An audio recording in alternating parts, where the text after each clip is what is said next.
ہم درخواست کرتے ہیں اپنے حضرت مولانا افضال الرحمن صاحب قاسمی دامت فیوزہم العالیہ سے تشریف لائیں اور اپنے قیمتی خطاب سے سامعین کو مستفید فرمائیں۔ بسم اللہ الرحمن الرحیم۔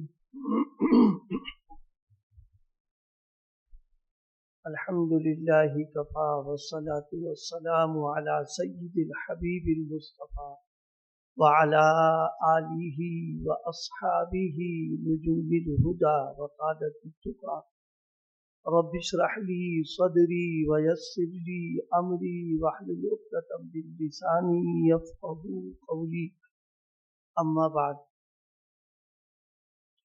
قال النبی صلی اللہ علیہ وسلم: من قرأ حرفا من کتاب اللہ فلہ بہ حسنہ والحسنۃ بعشر امثالها۔ لا اقول الف لام میم حرف، الف حرف، لام حرف، میم حرف، او کما قال علیہ الصلوۃ والسلام۔ بزرگان محترم، میرے عزیز دوستوں اور ساتھیوں، اللہ پاک کا بے انتہا فضل اور اس کا احسان ہے کہ ہم سب کو اپنے اپنے کاموں سے اور اپنی اپنی مشغولیات سے فارغ کر کے ایسی محفل میں حاضری کی اور شرکت کی توفیق عطا فرمائی ہے جو قرآن پاک کی نسبت پر سجائی گئی ہے اور بلائی گئی ہے۔ اللہ پاک ہم سب کی اس حاضری کو قبول فرما لے اور اب تک جو بیانات ہم نے سنے ہیں ان بیانات کو قبول فرما کر عمل کرنے کی توفیق عطا فرما لے۔ اپنی بات شروع کرنے سے پہلے، ویسے تو میں یہاں آتا ہی رہتا ہوں، لیکن آج آپ حضرات کچھ اس طرح بیٹھے ہوئے ہیں کہ ایسا معلوم ہو رہا ہے کہ گنج مراد آباد میں یہ پہلا پروگرام ہو رہا ہے کہ آپ لوگ جلسوں کے آداب اور اس کے بیٹھنے کے تعلق سے بھی بالکل ناواقف ہیں۔ سامنے کی کرسیاں خالی پڑی ہوئی ہیں، چھوٹے بچے بیٹھ گئے، ان بچوں کو دیکھ کر کے جو آدمی سنانے کا بھی ارادہ کرے گا تو اس کی طبیعت بجھ جائے گی۔ آپ حضرات سے یہ گزارش ہے، آپ آگے آ جائیے، یہ کرسیاں خالی اس کو پر کیجیے آ کر کے۔ آپ ہی کے لیے یہ کرسی لگائی گئی ہے، پنڈال سجایا گیا ہے، تو آپ حضرات آئیے۔ ہم سب کے لیے بہت بہت خوشی اور مسرت کی بات ہے، دارالعلوم دیوبند کے ترجمان اور اس کے نائب محتمم اور استاد حدیث ہم سب کی درخواست پر اپنا قیمتی وقت فارغ کر کے تشریف لائے۔ اس وقت حضرت مفتی صاحب کا آنا واقعی ہم سب پر احسان ہے، خاص طور پر میرے اوپر اس لیے ہے کہ میری درخواست پر حضرت نے وقت دے دیا، آ گئے۔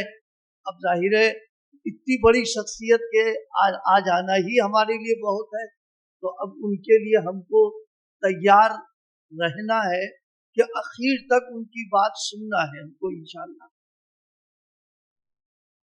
اس وقت میں نے ایک روایت پڑھی ہے، اس روایت کے سلسلے میں بس مختصر سی بات عرض کریں۔